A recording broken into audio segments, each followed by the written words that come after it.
All right, welcome back. I'm here with my buddy Enzo. He doesn't need his diaper on, but it's gonna stay on for now. Didn't want to take it off, but he's joining me today. I'm his new mother, father, both, I guess. So it's pretty cute. He follows me around everywhere. I get to feed him. But I was thinking about it the other day, and one of the things I've learned in the past year is that there really isn't that much time. And your grandparents, your parents will tell you this. You hear it from them. They say, time flies. It goes by so fast. I can't believe it's already been 5 years since this. Can't believe it's already been 20 years since we first got married. You'll hear them say that. And the thing is, time really does go by fast. But it's something you can't fight and shouldn't fight because it's a losing battle. So you just have to you have to go with it. You have to acknowledge the fact that time goes by fast and that you really don't have that much time. I mean, that's not even counting the fact that you don't know exactly how much time you have. Even if you live to be 100, you still don't have that much time because it goes by so fast. The problem is when people come to the end of their lives and they resent the world and other people for their own mistakes. Because I've met quite a few older people who are usually nearing the end of their lives and they're angry with the world. They're angry with the world, which is actually just disappointment with themselves. But the whole reason why they're disappointed is because they didn't do all that they thought at that point that they should have done. And by that, I don't mean like, I wish I went to more parties. I wish I just didn't care and I just drank more. I didn't care about what other people said. That plays no part in any of it for these people or anyone, really. They wish they would have actually lived up to who they could be. And because they didn't, they resent the world and other people, especially younger people who have time, which they no longer have. And it all stems from disappointment with themselves. And so many people get caught in the trap of following what I think of as our culture's basic life rules, which is finish high school, go to college, get a degree, get in a dead-end job, get married, have kids, retire, and die. And that's the generalized set life path for everyone. That's what everyone expects, and the rules aren't specifically spoken. They're underlying rules. And if someone deviates from them, the people around that person tend to view them as the lesser because of it, most of the time. Unless you have good people around you, which is very rare. But if you don't follow that set path, you're viewed as an outsider, a lesser person. And that could also include the military, does also include going to the military or just getting a dead-end job right out of the gate instead of going to college. But ideally, nowadays, it's go to college because you'll get a great education and you'll get a degree that will give you a job, when none of that is actually guaranteed at all. And you go into debt and waste 2, 4, maybe more years of your life. So when people follow that, they realize, oh, I've actually screwed up. Once they reach the end of their lives and they realize they did nothing except what other people told them to do or what their culture told them to do. There's a good quote from Carl Jung that goes, "He who looks outside dreams, he who looks within awakes." And that is the case. The only way to find true success, which success in our culture is defined as completing those unspoken rules, completing that generalized, boring, and very unintentional life path of high school, college, degree, job, get married, kids, retire, die. That's viewed as success, but success can only be defined by the individual himself, by the individual man himself. And that's why that quote is so true. If you look within and find what success would truly mean to you, which would not involve having as much, like having material possessions. It would involve doing and being, which are a few things I'll get into in a little bit. But a year ago, I was working at Office Depot in Boise, Idaho. And you don't realize how rough life can be for some people until you work in an environment like that, because it's so dull and bleak for some people, where sure, they have a crappy job, but then when they go home, it's just as crappy, if not more crappy, than the crappy job they just left.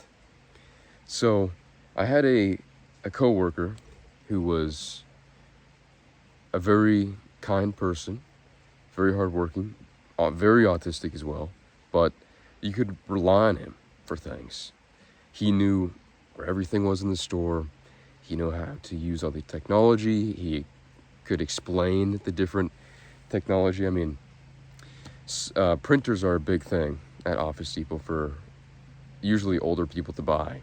And he knew so much more about them than really anybody else. So he was the go-to guy for a lot of things. And he was the person that trained me when I first started. And as time went on, I began to ask him about his life.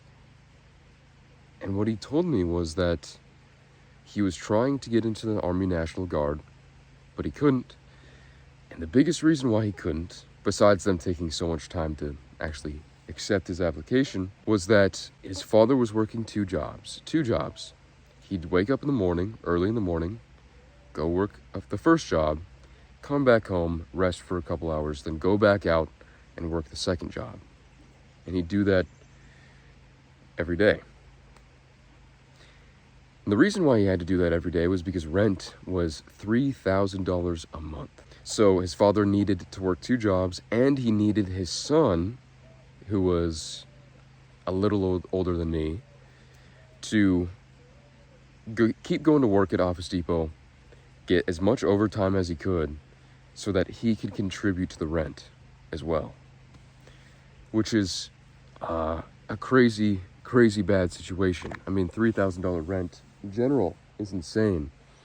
But to now have your son have to put off all that he wants to do in life so that he can help keep the family afloat, that's a terrible situation, really, for everyone involved.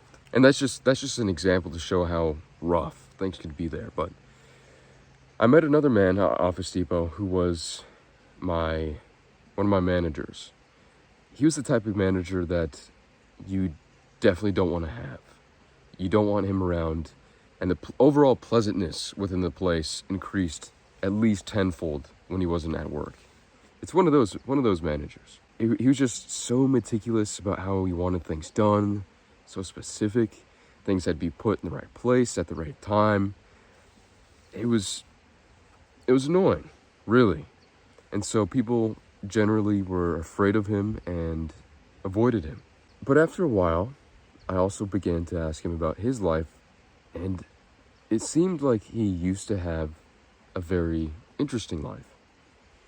I mean, when I met him, he was in his late 50s, probably early 60s, and he was one of those older people that I mentioned at the beginning of the video that really does come to resent the world and other people because they realize they've wasted time. At least that's the conclusion I came to, and I could be wrong. I could be completely wrong. But from the way he acted, the way he spoke, it definitely seems like he was one of those cases. But I began to ask him more about his life, and he told me how he used to rebuild cars. He was part of a band, and with the cars that he rebuilt, he used to run from the cops all the time. I mean, so much so that the cops knew him on a first-name basis, and they knew his truck. Anytime they'd see his truck, they'd go, it's him again. And he'd just run. He'd run. So he had a very exciting life beforehand. And when you talk to him every once in a while, especially when it came to mechanical knowledge, you could tell that he did have a wealth of knowledge. I mean, enough knowledge about other more important subjects that really should have placed him somewhere much more important and worthwhile than Office Depot, you know? But I just came to the conclusion after he told me about all this, and I was just listening to his opinions about the world and about things, that he resents where he ended up. He really does. And that's one of the problems now, is that so many people fall into that trap of doing what everybody else says, putting off what they actually want, or putting off finding what they actually want, who they want to be, what they want to do, more so than what they want to have, because everybody thinks about what they want to have. I mean, our whole culture is based on having. That is the main thing. But there's three main aspects to living a good life. Three general aspects to it. There's being, there's doing, and there's having. And being and doing are pretty intertwined.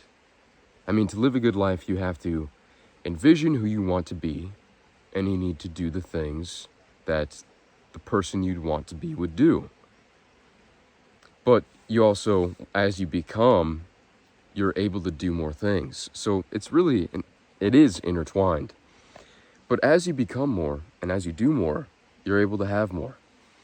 Whereas now in our culture, it's all just about going straight for the have part of things, and completely disregarding being or doing. Or at least doing is a very small part of it. But if doing is not intertwined or connected with being, it's not worthwhile. It's not meaningful for the individual, at least. You know, what put him on that track was most likely having, and he wanted to have recognition from the people around him, as well as the general other material resources that other people have, instead of following his own path. You know, and I met a man,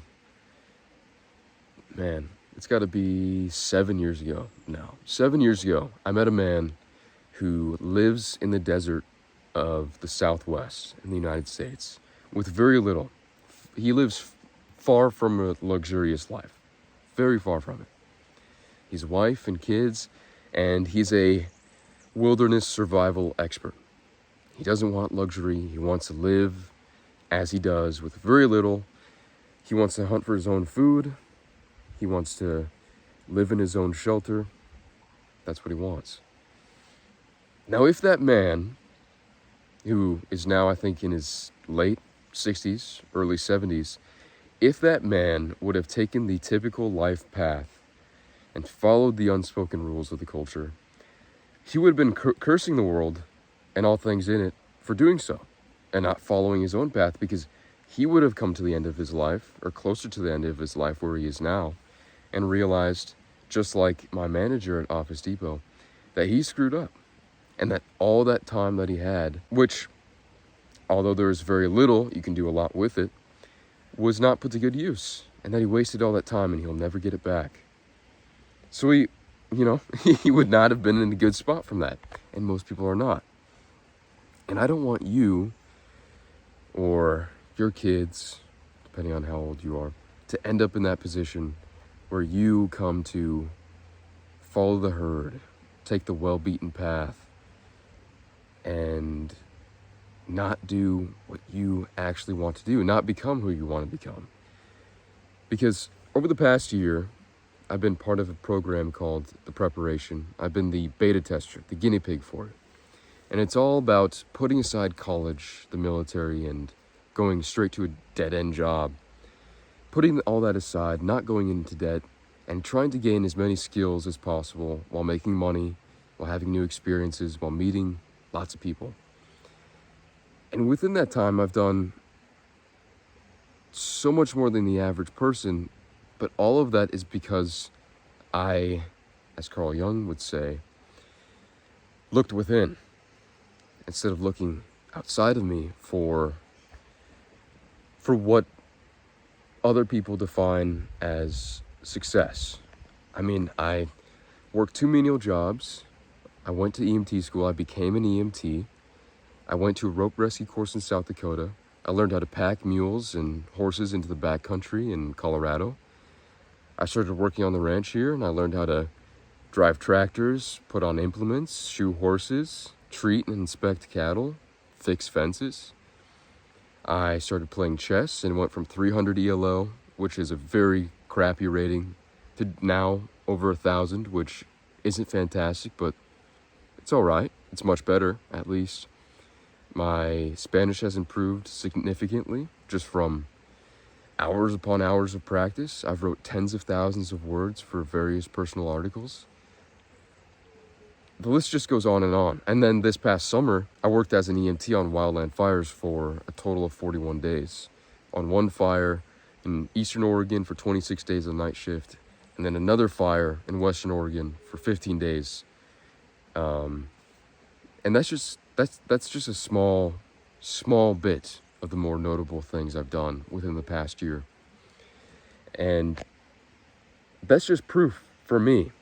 It's real proof for me that if you find out who you want to be, and then you think about what you have to do to get there, to become that person, that life is indescribably better because you are following your own path.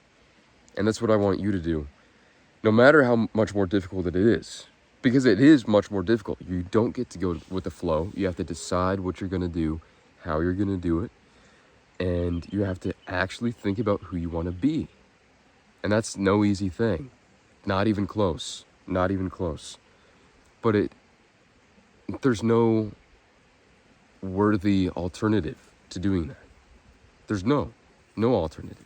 None. No shot. So you have to figure out how you're going to find that, and that's the most difficult part. For me, it was the story of the Count of Monte Cristo, which, if you don't know, is a old story of betrayal.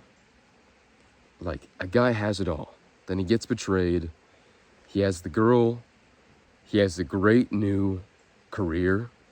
He gets betrayed by people close to him.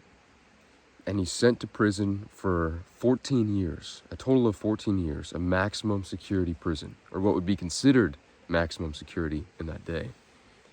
He's there for 14 years, but then the rest of the story is about ascension, redemption, and revenge.